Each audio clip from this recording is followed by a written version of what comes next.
It's so cold in here. Doesn't make it any better the fact that we're on a boat in Northern Europe. No way I'll ever go sailing in Europe again.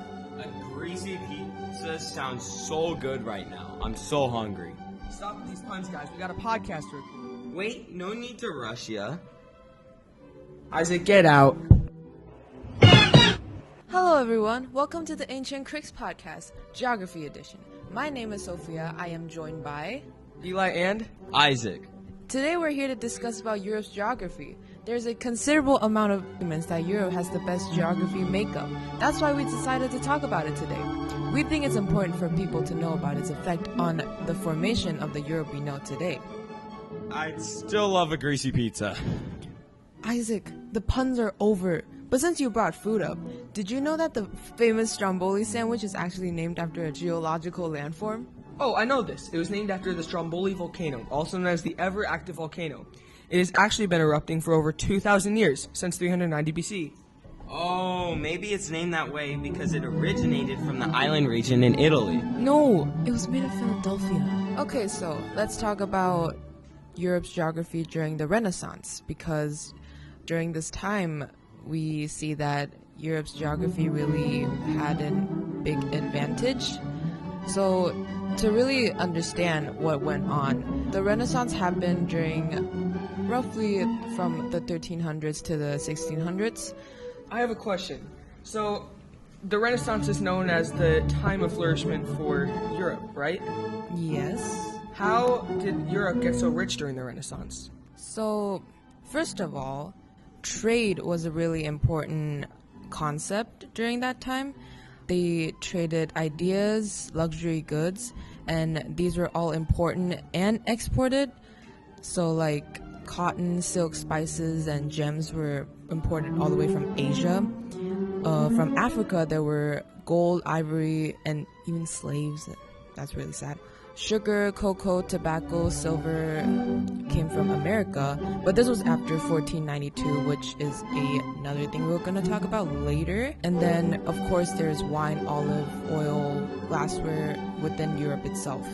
And they also exchanged a lot of ideas. Isaac, you're looking at me like you want to say something about ideas?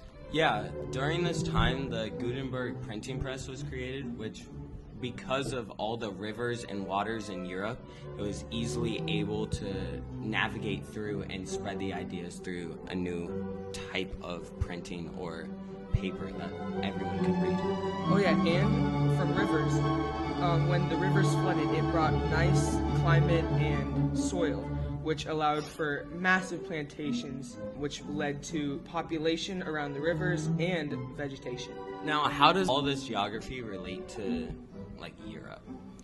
Well, I'm glad you asked, because Europe is located between Western Asia and the Atlantic Ocean, which this gave them access to all the different exports and ports. That's why they had so many things to trade. And Italian city-states like Florence played a huge role in the Mediterranean trade routes, becoming somewhat of a middleman between different countries in Europe. Yeah, and the coastlines were really easy to navigate, which made it really easy to have ports and different types of trades for the countries, especially in Italy. Sophia, you were talking about mountains and their significance during this period. What role did the mountains play? I don't like mountains very much, so I didn't read into it. I think Isaac likes mountains. Yeah, so the mountains in Europe protected and made borders along the countries. So, for example, Italy, they use the Alps as a natural border in between the rest of the European countries and the water that surrounds Europe. Another interesting fact is that actually most tap water in Europe comes from the mountains, especially in the Alps. It's all what people drink in all the countries around the Alps and other mountains. Yeah. Now, talking about water, what was the main transportation system in Europe? Rivers were their main transport system. Oh, wait. I know this. My favorite one is the Rhine River, which rises from the Swiss Alps and flows through Germany. and it even flows into the North Sea in the Netherlands. Another river that begins in Germany is the Danube River, which begins in the Black Forest of Germany and flows east through multiple countries and eventually to the Black Sea through the Balkan Peninsula, which this of course relates back to the trade because it allows goods from Central Europe to reach Eastern markets. But of course, fewer major rivers come directly from the Pyrenees, but smaller rivers like Garonne in France flow from the foothills into the Atlantic and supporting the Brux's trade. The Seine River is also a very honorable mention because it's very well known, first of all, and it flows through Paris and northern France, and it flows into the English Canal of Le Havre. So not only were rivers easy to navigate, they also played a huge role in trade. They served as a major highway for moving goods, connecting inland regions of France to international trade via the English Channel. Yeah, and as Eli and Sophia were saying, all the rivers in Europe are very easy to navigate, unlike the rivers in South America, where they are very hard to navigate, smaller, and more rough.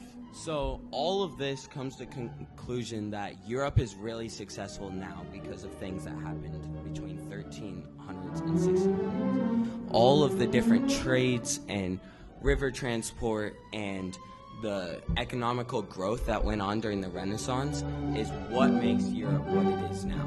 Because of all of this, Europe is a very financially stable area, and all have very unique things that the rest of the world does not have. And the rivers and coastline didn't only play a role back then, they also are a huge part of why Europe is so financially gifted right now. They have ports all around the coastline that are easy to navigate, and they play a huge role in Europe now.